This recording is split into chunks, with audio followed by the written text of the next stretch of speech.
बिस्मिल्लाहिर्रहमानिर्रहीम अस्सलाम वालेकुम। आज हम स्टार्ट करेंगे बायोलॉजी का चैप्टर नंबर 2। चैप्टर का नेम है हमारे पास सॉल्विंग अ बायोलॉजिकल प्रॉब्लम, कि कोई भी जो बायोलॉजिकल प्रॉब्लम है उसको सॉल्व करने का क्या तरीका है, क्या मेथड है।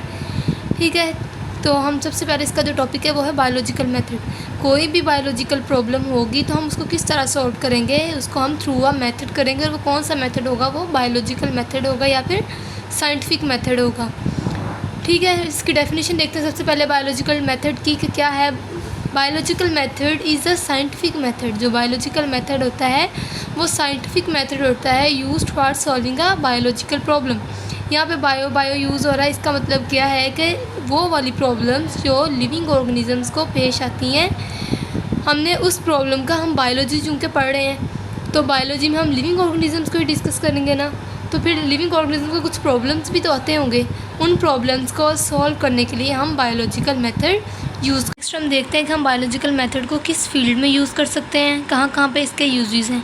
तो हम एडवांसमेंट इन मेडिसिन जो हैं उनकी न्यू मेडिसिन की डिस्कवरी में यूज़ कर सकते हैं, मेडिसिन को मज़ीद एडवांस बनाने के लिए, ताकि उसका जो इफेक्ट है और ज़्यादा अच्छा हो। इकोलॉजी में यूज़ करते हैं, टेक्नोलॉजी में कर सकते हैं, ये फिज़िकल टेक्नोलॉजी भी हो सकती है और बायोटेक्नोलॉजी भी। और जो इसका लास्ट यूज़ जो बुक में मेंशन है वो यही है कि also ensure the data for public use, कि पब्लिक यूज़ के लिए इसका डाटा जो है हम मज़ीद इंश्योर कर देते हैं, मज़ीद प्योरीफाई कर देते हैं कि डाटा जो है उसमें किसी किस्म की कोई गलती ना रहे। सारा का सारा बायोलॉजिकल मेथड के थ्रू होता है। तो हम नेक्स्ट डिस्कस कर लेते हैं कि बायोलॉजिकल मेथड है क्या और उसको किस तरह से हम कैरी कर सकते हैं, क्या प्रोसेस है उसका। तो इसके स्टेप्स हैं हमारे पास, 7 स्टेप्स हैं हमारे पास। सबसे पहला है रिकॉग्निशन ऑफ बायोलॉजिकल प्रॉब्लम, कि हमने सबसे पहले इसको आइडेंटिफाई करना है। उसके बाद ऑब्जर्वेशन, नंबर 3 हमारे पास हाइपोथेसिस फॉर्मेशन, नंबर 4 है डिडक्शन, नंबर 5 एक्सपेरिमेंटेशन, नंबर 6 है summarization the result and number 7 है रिपोर्टिंग ऑफ रिज़ल्ट। अब हम इनको 1 बाय 1 डिटेल में डिस्कस करते हैं कि ये पॉइंट्स हैं क्या। सबसे फर्स्ट है हमारे पास रिकॉग्निशन ऑफ बायोलॉजिकल प्रॉब्लम, कि बायोलॉजिकल प्रॉब्लम जो है इसको आइडेंटिफाई करना। अब बायोलॉजिकल प्रॉब्लम होती क्या है, बायोलॉजिकल प्रॉब्लम जो होती है वो एक क्वेश्चन होता है कि कैसा क्वेश्चन होता है, वो किसी भी लिविंग ऑर्गेनिज्म से रिलेटेड जो है वो क्वेश्चन होता है, जो कि या तो बायोलॉजिस्ट के माइंड में खुद से आ जाता है कि ये ऐसा क्यों है, या फिर कोई और उस क्वेश्चन को उठाता है कि हाँ जी ये क्या है, ये किस तरह से हुआ है। इस तरह से दो इसके वेज़ हैं, या तो बायोलॉजिस्ट के माइंड में खुद से आ जाएगा या कोई इससे क्वेश्चन करेगा कि इसके क्या मसला है, या ये क्या होता है, ये कहाँ से आता है। तो यहाँ से रिकॉग्निशन हो जाएगी कि ये एक बायोलॉजिकल प्रॉब्लम है। नंबर 2 हमारे पास ऑब्जर्वेशन। ऑब्जर्वेशन जो क्या है, ऑब्जर्वेशन होता है किसी चीज़ का मुशाहदा करना। हम ऑब्जर्वेशन अब किस तरह की हो सकती है, ऑब्जर्वेशन 2 तरह की हो सकती है, क्वालिटेटिव होती है और दूसरी क्वांटिटेटिव होती है। तो क्वांटिटी हमें जैसे पता है कि हम कहते हैं अगर हम जाएँ शॉप पे, हम कहें हम 1 लीटर जो है वो मिल्क चाहिए, तो हमें पता है कि 1 लीटर है, हमें दिखने में भी नज़र आ जाता है कि ये 1 लीटर है। 1 लीटर की बोतल से भी पता चल जाता है। ये तो इसका मतलब क्या है कि इसकी ये क्वांटिटेटिव ऑब्जर्वेशन है। अगर हम क्वालिटेटिव ऑब्जर्वेशन की बात करें जिसमें हमारी 5 सेंसेस जो हैं वो यूज़ होती हैं, तो कौन कौन सी हमारी 5 सेंसेस हैं, वो साइट है, हियरिंग है, टेस्ट है, टच है और स्मेल है। ये 2 टाइप्स हैं। ये 2 टाइप्स शॉर्ट क्वेश्चन में मोस्टली पूछी जाती हैं कि difference between quantitative observation and qualitative observation. ठीक है, हम अब देख लेते हैं ऑब्जर्वेशन क्या है। कि ऑब्जर्वेशन जो है वो एक स्टेटमेंट होती है जो कि नॉलेज गेन करती है through senses. Observation is a statement of knowledge. ये नॉलेज की एक स्टेटमेंट है गेन जो हासिल की जाती है थ्रू सेंसेस के ज़रिए। सेंसेस हमने डिस्कस कर ली हैं, 5 सेंसेस के ज़रिए होती है। नेक्स्ट यही बात बताइएगा कि ऑब्जर्वेशन की 2 टाइप्स है, वो हमने डिस्कस कर ली है, क्वांटिटेटिव ऑब्जर्वेशन होती है और क्वालिटेटिव ऑब्जर्वेशन होती है। नंबर 3 है हमारे पास हाइपोथेसिस। हाइपोथेसिस क्या होता है कि ये एक टेंटेटिव एक्सप्लेनेशन होती है। टेंटेटिव एक्सप्लेनेशन मीन्स ये ट्रू भी हो सकती है और फॉल्स भी हो सकती है। 50-50 चांसेस होते हैं, या तो ये ट्रू भी होगी या फॉल्स होगी। अब हम कैरेक्टरिस्टिक्स देखते हैं एक हाइपोथेसिस की क्या कैरेक्टरिस्टिक्स होती हैं।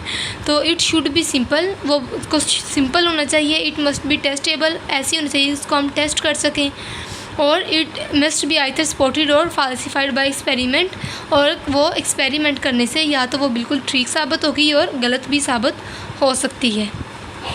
नंबर 4 है हमारे पास डिडक्शन। डिडक्शन इसकी फर्दर 2 टाइप की आ जाती हैं, इट मे बी इंडक्टिव और डिडक्टिव। इंडक्टिव में क्या है, move from specific to general, कि जो हमारा हाइपोथेसिस था वो जनरल स्पेसिफिक से जनरल भी जा सकता है। फॉर एग्जांपल हम कह देते हैं कि शार्क जो है वो फिश है, ठीक है, क्यों? क्योंकि उसकी बॉडी पे स्केल हैं। तो फिर हम कह देंगे कि जो बाकी तमाम फ़िश हैं उनकी बॉडी पे भी स्केल होंगे।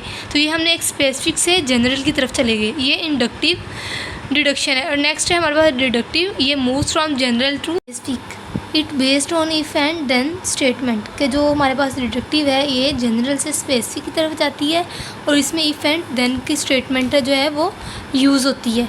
कैसे? क्योंकि हमने इस पर मलेरिया की स्टडी करनी है। तो if plasmodium is a cause of malaria then all the patients have plasmodium in their blood, कि इसमें हमने इफ़ और देन का यूज़ करना है। नेक्स्ट नंबर 5 हमारे पास एक्सपेरिमेंटेशन। एक्सपेरिमेंट अब क्या होता है, वो एक प्रैक्टिकल परफॉर्मेंस होती है। साइंटिस्ट होते हैं वो परफॉर्म करते हैं through chemicals, through machines. Experiment जो है वो परफॉर्म करते हैं और किस तरह होता है, इसके 2 ग्रुप्स हैं, एक कंट्रोल ग्रुप होता है और दूसरा एक्सपेरिमेंटल ग्रुप होता है। जो कंट्रोल ग्रुप है उसमें क्या होगा, उसमें सैंपल होगा ब्लड का, हेल्दी पीपल्स का, और जो एक्सपेरिमेंटल ग्रुप है इसमें ब्लड सैंपल हम यूज़ करेंगे जो मलेरियन पेशेंट से। इन दोनों को अंडर माइक्रोस्कोप स्टडी किया जाएगा और फिर इससे जो रिज़ल्ट मिलेगा उसको पब्लिक किया जाएगा, उसको रिपोर्ट किया जाएगा कि कंट्रोल ग्रुप वाला जो सैंपल था उसमें प्लाज्मोडियम था या नहीं, और एक्सपेरिमेंटल में जो था वो प्लाज्मोडियम प्रेजेंट था या नहीं था। नेक्स्ट हमारे पास नंबर 6 रिज़ल्ट। इसमें हम क्या करेंगे, हम समराइजेशन ऑफ रिज़ल्ट करेंगे। जो हमारे पास रिज़ल्ट आया होगा, जो हमने सैंपल्स लिए थे उनकी स्टडी से, वो हम बताएंगे। Collect the data of experiment, experiment का सारा डाटा कलेक्ट किया जाएगा। It include detail of all observations, और इनमें क्या किया जाएगा, सिर्फ एक्सपेरिमेंट का डाटा ही इसमें इंक्लूड नहीं होगा, इसमें ऑब्जर्वेशन का डाटा भी सारा इंक्लूड होगा कि हमने ऑब्जर्व क्या किया था। Next result verifies hypothesis. तो देखा जाएगा क्या जो रिज़ल्ट आया है वो हाइपोथेसिस को जो है वो वेरीफाई कर रहा है, क्या उसको सही करेक्ट कर रहा है या फिर वो उसको रॉन्ग कर रहा है। नंबर 7 जो हमारे पास फाइनल स्टेप होगा, रिपोर्टिंग ऑफ रिज़ल्ट। फिर हमारा जो रिज़ल्ट आएगा हम उसको पब्लिश करेंगे थ्रू न्यूज़पेपर्स, बुक्स, सेमिनार्स, ताकि सबको पता चले। तो इसका हम एक दफ़ा फिर से रिपीट कर लेते हैं कि हमारे पास जो था वो सबसे पहला टॉपिक था रिकॉग्निशन ऑफ बायोलॉजिकल प्रॉब्लम। हमने सबसे पहले बायोलॉजिकल प्रॉब्लम को आइडेंटिफाई करना है, वाया ये बायोलॉजिकल प्रॉब्लम है भी या नहीं। तो फिर हम क्या करेंगे, ऑब्जर्वेशन करेंगे। ऑब्जर्वेशन कैसे होगी, थ्रू सेंसेस होगी। तो जैसे हम इस बुक में मलेरिया की एग्जांपल है, तो देखा जाए तो एक साइंटिस्ट थे, उन्होंने ब्लड सैंपल एक मलेरियन पेशेंट का लिया था और उसको अंडर माइक्रोस्कोप स्टडी किया था। तो उन्होंने क्या देखा, उन्होंने देखा कि कुछ टीनी क्रिएचर्स हैं ब्लड के अंदर जो मलेरियन पेशेंट है, तो उसने उसको नाम दिया प्लाज्मोडियम का। ठीक है, इसके बाद नेक्स्ट हाइपोथेसिस में उन्होंने क्या किया, उन्होंने एक अपनी स्टेटमेंट दे दी कि जो है मलेरिया जो है, प्लाज्मोडियम जो है वो मलेरिया की काज है। ठीक है, नेक्स्ट है हमारे पास डिडक्शन है, और डिडक्शन में हमने जैसे पहले तो बताया कि if malaria is a cause of plasmodium is a cause of malaria then all malaria patients have plasmodium in their blood sample. ठीक है, ये इन्होंने एक डिडक्शन दे दी। इसके बाद एक्सपेरिमेंट किया। एक्सपेरिमेंट कैसे किया, इन्होंने 100 पेशेंट जो लिए, 100 ब्लड सैंपल जो लिए वो हेल्दी पर्सनस के लिए, जिनको हमने कंट्रोल ग्रुप बोल दिया, और जो 100 ब्लड सैंपल्स वो लिए वो मलेरिया पेशेंट्स के लिए, जिसको हमने एक्सपेरिमेंटल ग्रुप बोल दिया। इन दोनों को उसने स्टडी किया अंडर माइक्रोस्कोप। उसने क्या ऑब्जर्व किया, उसने क्या इसमें से रिज़ल्ट निकाला, उसने देखा कि जो एक्सपेरिमेंटल ग्रुप है, पेशेंट है मलेरिया के, उनके ब्लड के अंदर प्लाज्मोडियम प्रेजेंट है।